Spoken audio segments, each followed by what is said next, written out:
എങ്ങനെയാണ് മുസ്ലിമായ ഒരു ആണിന് വേറെ ഏതോ ഒരുത്തനെ വിളിച്ച് എനിക്ക് കുറേ പൈസ കൊടുത്ത് നിങ്ങൾ ഇത്ര ഡേറ്റ് ഈ ഡേറ്റിൽ എൻ്റെ വീട്ടിലേക്ക് വരണം, എൻ്റെ വീട്ടിലെ എല്ലാ സ്ത്രീകളുടെയും ഫോട്ടോയും വീഡിയോയും ഏറ്റവും നല്ല രീതിയിൽ എടുക്കണം, ഇത് എഡിറ്റ് ചെയ്യണം, എന്നിട്ട് നിങ്ങൾ എനിക്ക് അയച്ചാന്നേക്ക് എന്ന് പറയാൻ സാധിക്കുന്നത് എന്നുള്ളത് എനിക്ക് ഭയങ്കര അജീബായ വിഷയമാണ്.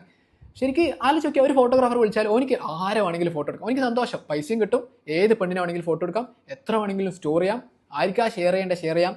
ഞാൻ പിന്നെ ഈ അടുത്ത് മനസ്സിലാക്കിയ കാര്യം പുതിയ ട്രെൻഡാന്ന് തോന്നുന്നു.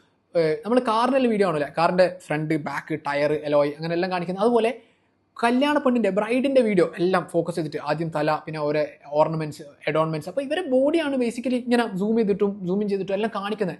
എങ്ങനെ നമ്മളിവിടെ എത്തിയെന്ന് എനിക്ക് മനസ്സിലാകുന്നില്ല. ഇത് കണ്ടിട്ട് പുരോഗമനവാദം തലയിൽ കയറിയ ആൾക്കാർക്ക് ഇതെന്താ വീട്ടിലെ പെണ്ണുങ്ങളെ കാണിക്കുന്നതിന് എന്താ ഇത്ര പ്രശ്നം, ഇതൊന്നും പറ്റൂലേ എന്ന് തോന്നുന്നുണ്ടെങ്കിൽ സഹോദരങ്ങളെ, നിങ്ങളെ ദീൻ റിലീജിയൻ എന്ന് പറയുന്നത് ഇന്ന് കാണുന്ന ആർട്ടിസ്റ്റും സിനിമയും ഹോളിവുഡും ബോളിവുഡും ഇതാണ്. ഇതിനനുസരിച്ച് നിങ്ങളിങ്ങനെ മാറിക്കൊണ്ടിരിക്കും. എന്നാൽ നമുക്ക് അങ്ങനെയല്ല. ആസ് മുസ്ലിംസ് നമുക്ക് 1400 വർഷം മുമ്പും ഇന്നും വളരെ സ്ട്രോങ് ആയ ഫണ്ടമെൻ്റൽ പ്രിൻസിപ്പിൾസ് അതുപോലെ തന്നെ ഉണ്ട്. എനിക്ക് ഒരു മടിയില്ല ഇത് പറയാൻ. നിങ്ങൾ എന്നെ പയഞ്ചനാക്കോ ഒന്നും എനിക്കൊരു വിഷയമല്ല. In fact I'm very proud to say that I'm a Muslim. അപ്പോൾ ഇങ്ങനെ ഒരു വൃത്തികെട്ട വീട്ടിലെ സ്ത്രീകളെ നാട്ടിലെ എല്ലാവർക്കും പ്രദർശന വസ്തുവാക്കുന്ന ഈ ഒരു കൾച്ചർ വളരെ മോശമാണ്, വളരെ മോശം. ഏതോ ഒരു ആണിനെ നമ്മളെ കല്യാണ വീട്ടിൽ ഇങ്ങനെ എല്ലാവർക്കും ഫോട്ടോ എടുക്കാൻ വേണ്ടി ഇങ്ങനെ കയറ്റി നിർത്തുന്നത് എന്തൊരു മോശം നിങ്ങൾ ആലോചിച്ച് നോക്കിയാൽ. എനിക്ക് കൂടുതൽ പറയാൻ പറ്റുന്നില്ല.